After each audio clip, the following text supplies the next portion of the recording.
Dert nedir? Akıl göz hemek bal iman dördüsü. Jyda garsa derman nedir, dert nedir? Eğer yigidin bolmaz yüzde perdesi akbal yatsa namart nedir, mert nedir?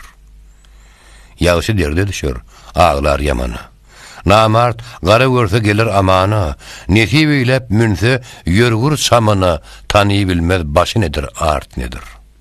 Namart saşır, kürüneyle baş olsa, ayıbın asar, öz ilinden daş kalsa, terhoş bolan goz şigide duş bolsa, salar kılsın, üçü nedir, dört nedir? Rüstemzal atallı, atlanıp atın. Neziyat iş etti deyin gayratın.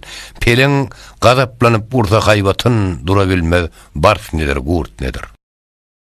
Mağtım ulu aylı peleğin sarkı. Tanıyır sen şu zaman duş gelen nırkı. Namardın yanını yok iyilin parkı. Perin gözler, mekan nedir, yurt nedir?